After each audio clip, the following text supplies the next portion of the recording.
हाय, मैं टोपाडैन। आपने सुना होगा हंगामा हो रहा है बांग्लादेश में, हिंदू मारे जा रहे हैं, हिंदुओं को बचा लो। ये भारतीय लोगों की आवाज़ है और वहाँ के लोग भी बहुत धरना प्रदर्शन कर रहे हैं कि हमें बचा लो, हमारे बलात्कार हो रहे हैं, मर्डर हो रहे हैं, गले काटे जा रहे हैं। तो मैं बता दूं, कोई भी जब काम होता है ना वो बगैर वजह के नहीं होता है और एक ही संगठन की वजह से नहीं होता है। यहाँ पे जो सरकार थी पहले, अच्छी सरकार थी और इन लोगों को उसकी रोटी पच नहीं रही थी।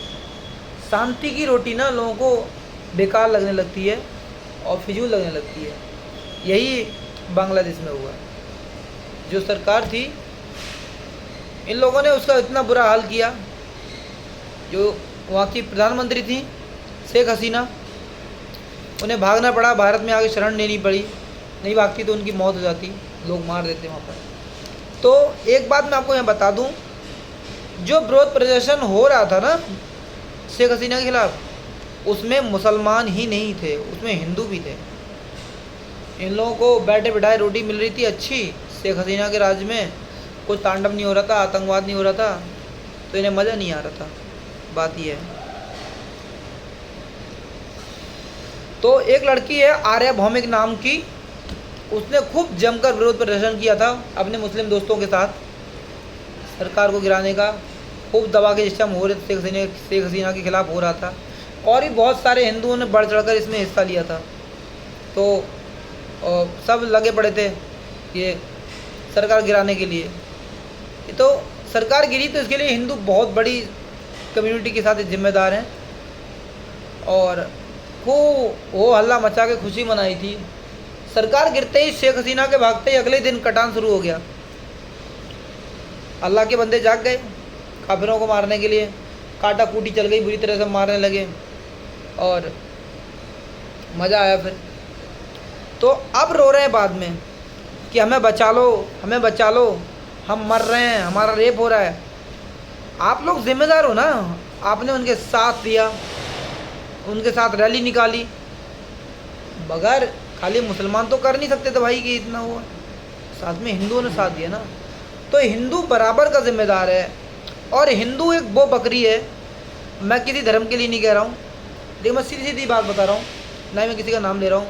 हिंदू वो बकरी है, कटेगी मरेगी लेकिन उसके बाद भी उसी कसाई के पास जाएगी, उसके बाद भी उसी कसाई के पास जाएगी, उसका ख़ानदान भी उसी कसाई के पास जाएगा। लड़की को, हर लड़की को ये मालूम होता है कि हाँ मुझे वहाँ जाके गाय भी खानी पड़ेगी, मुझे वहाँ जाके बुर्का भी पहनना पड़ेगा, लेकिन फिर भी जानबूझ के अब्दुल के पास जाती है और उसके बाद भी उसे पता होता है ये मुझे मार भी देगा, फ्रिज में बंद भी कर देगा, लेकिन फिर भी लड़की जाती है। तो जो जा रहा है उसे समझाना बेकार है, मैं ये समझता हूँ। उसे समझाना फिजूल है। वो जा रहा है, मरने दो उसे यार, उसकी मौत आई है, क्या कर सकते हो आप? कुछ नहीं कर सकते। जिसकी आई है वो जाना ही जाना है, चाहे फ्रिज में जाए चाहे किसी में जाए, मैं ये ना कह रहा हूँ, ठीक है। तो आप कितना भी समझाओगे वो आपको चूतिया बना देगी, आपका चूतिया काट देगी, बोलेगी सब अब्दुल एक जैसे नहीं होते, आप लोगों को तो बस यही चाहिए कि ऐसा है वैसा है, कुछ नहीं होता है, आप लोग झूठा इल्ज़ाम लगाते हो, ये लोग ऐसे नहीं होते हैं। भाई मैंने कब कहा सब ऐसे ही होते हैं, लेकिन कुछ तो होते हैं, इनमें से होते हैं। तो जब ये सब कांड होते हैं तो उसके लिए ये खाली वो करना कि ऐसा करो वैसा करो, हिंदी लड़की को बचाओ, जिसे मरना है वो जाएगी। बाकी आप लोग इतना कर सकते हो, अपनी बहन बेटियों को बचा सकते हो, कुछ नहीं कर सकते। टाइम पे शादियाँ करो। अगर आपका फोकस है, आप भाई जिम्मेदार हो, तो लड़की की शादी 18 साल में कर दो, ये मैं कह रहा हूँ।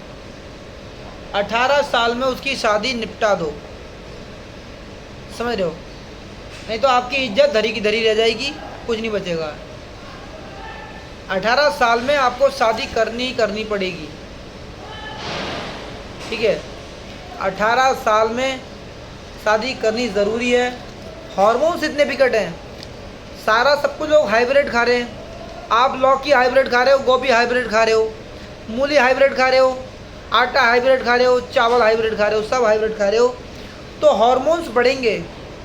दूसरी बात, ये जो पॉल्यूशन इतना ज़्यादा हो रहा है, 11 साल की लड़की जवान होती दिख जाती है, 11-12 साल की लड़की, जो उसके शरीर की बनावट होती है वो भरपूर निकल जाती है। इतना ज़्यादा पॉल्यूशन हो रहा है, इतना ज़्यादा हार्मोन्स बढ़ रहे हैं होते हैं। तो ये बात आपको समझनी चाहिए, आपको देखनी चाहिए। ना तो किसी स्कूल के टीचर का विश्वास है, लड़की आपकी पढ़ने जा रही है, चाहे टीचर की कितनी ही उम्र से ही, कोई भी ना उसका विश्वास है। ट्यूशन पढ़ने जा रही है तब भी उसका कोई विश्वास नहीं है भाई, क्योंकि ये ऊपर वाले की देन है। हर बंदे के अंदर, हर बंदी के अंदर काम होता है।